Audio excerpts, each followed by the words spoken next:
ಖಾಸಗಿ ಸಂಸ್ಥೆಗಳಿಗೆ ಸಂಬಂಧಿಸಿದಂತೆ ಶಾಲಾ ಮಕ್ಕಳನ್ನ ಕರೆದುಕೊಂಡು ಹೋಗುವ ಸ್ಕೂಲ್ ಬಸ್ಗಳು ಕಾನೂನು ಮತ್ತು ನಿಯಮಗಳನ್ನು ಪಾಲಿಸುತ್ತಿದೆಯಾ ಎಂಬ ಬಗ್ಗೆ ಬಂಟ್ವಾಳ ಟ್ರಾಫಿಕ್ ಎಸ್ಐ ಆದರ್ಶ್ ನೇತೃತ್ವದಲ್ಲಿ ಟ್ರಾಫಿಕ್ ಪೊಲೀಸರ ತಂಡ ಪರಿಶೀಲನೆಯನ್ನ ನಡೆಸಿವೆ. ಬೆಳಗ್ಗೆ 6 ಗಂಟೆಯಿಂದಲೇ ಸ್ವತಃ ಟ್ರಾಫಿಕ್ ಎಸ್ಐ ಆದರ್ಶ್ ಅವರೇ ಫೀಲ್ಡ್ಗಿಳಿದು ಶಾಲಾ ಬಸ್ಗಳನ್ನ ಬಿಸಿ ರೋಡಿನ ಸರ್ಕಲ್ ಬಳಿ ಹೆದ್ದಾರಿ ಬದಿಯಲ್ಲಿ ನಿಲ್ಲಿಸಿ ಪ್ರತಿಯೊಂದು ಬಸ್ಗಳ ದಾಖಲೆ ಸಹಿತ ಇದರ ನಿಯಮಗಳನ್ನು ಅನುಸರಿಸ್ತಾ ಇದ್ದಾರೆ ಎಂಬುದನ್ನು ಖಾತರಿಪಡಿಸಿಕೊಂಡ್ರು.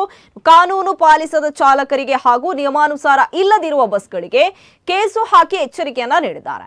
ಸುಮಾರು 20 ಪ್ರಕರಣಗಳು ಒಂದೇ ದಿನದಲ್ಲಿ ದಾಖಲು ಮಾಡಿದ್ದಾರೆ. ಅದರಲ್ಲಿ ಯೂನಿಫಾರ್ಮ್ ಹಾಕದೆ ವಾಹನ ಚಲಾಯಿಸುವ 6 ಚಾಲಕರು, ಆರ್ಟಿಒ ಇಲಾಖೆ ನಿಗದಿಪಡಿಸಿದ ಸೀಟುಗಳನ್ನು ಹೊರತುಪಡಿಸಿ ಹೆಚ್ಚುವರಿಯಾಗಿ ಮಕ್ಕಳನ್ನ ಬಸ್ಗಳಲ್ಲಿ ತುಂಬಿಸಿಕೊಂಡು ಹೋಗುವ 4 ಶಾಲಾ ಬಸ್ಗಳಿಗೆ ವಾಹನದ ಫಿಟ್ನೆಸ್ ಪ್ರಮಾಣ ಪತ್ರದ ಅವಧಿ ಮುಗಿದ 1 ಬಸ್ ಹಾಗೂ ದಾಖಲೆಗಳಿಲ್ಲದೆ ವಾಹನಗಳಿಗೆ ಕೇಸು ದಾಖಲು ಮಾಡಿದ್ದಾರೆ.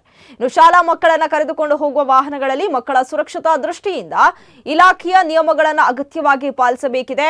ಮಳೆಗಾಲದಲ್ಲಿ ಜಾಗರೂಕತೆಯಿಂದ ವಾಹನ ಚಲಾಯಿಸಬೇಕು.